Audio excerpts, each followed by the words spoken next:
Hey gang, AV here. Welcome to my review of the G.I. Joe Retro Collection, Lonzo Stalker Wilkinson.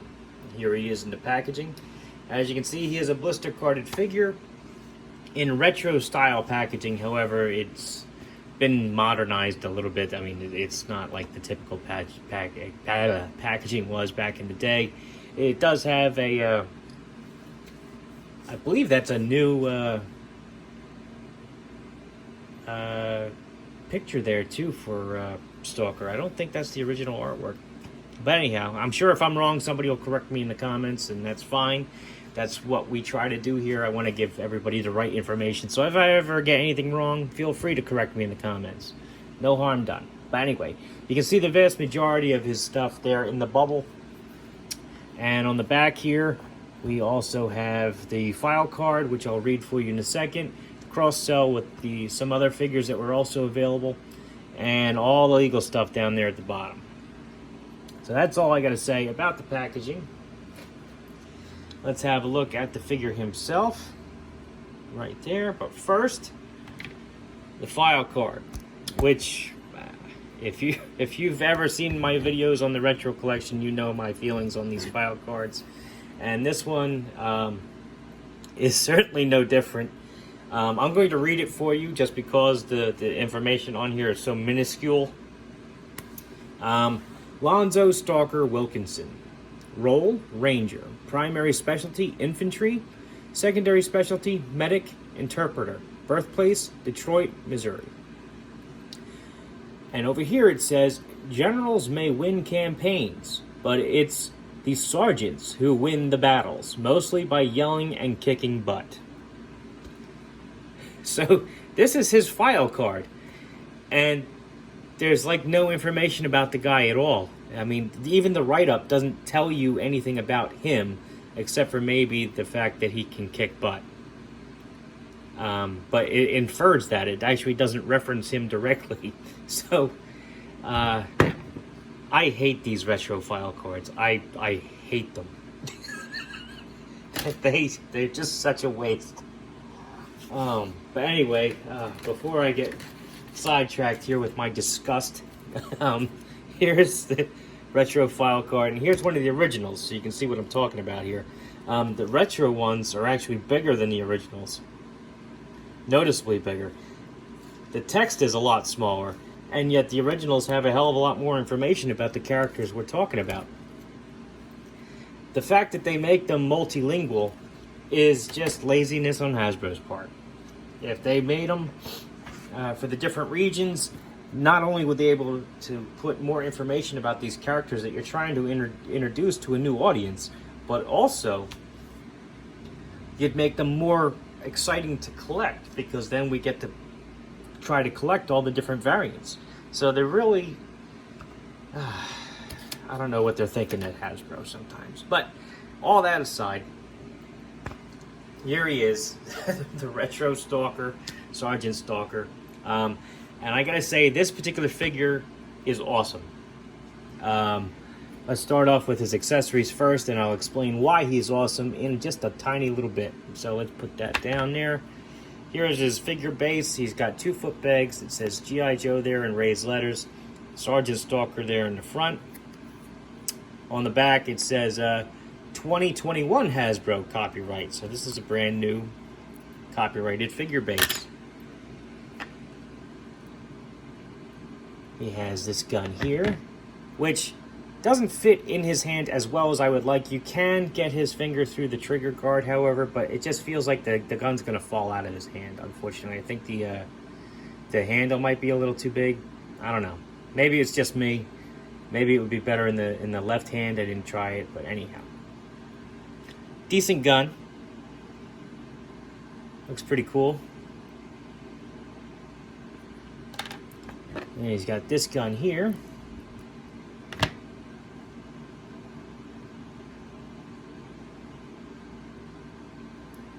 Decent molded detail on there, especially near the grip. He's got this removable knife in his web gear, which has some painted detail there on the blade.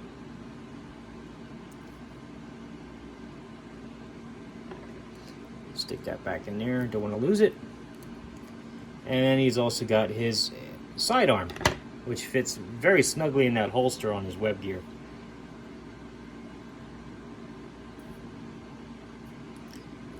And just to check, yep, finger will fit through the trigger guard on that as well. So very good. And as I mentioned, it does fit pretty snugly in that holster. It's not falling out or anything. All right, so let's check out the detail on this guy. I think my only gripe about the detail on my particular one is the fact that one of his eyebrows looks to be a little off center. But other than that,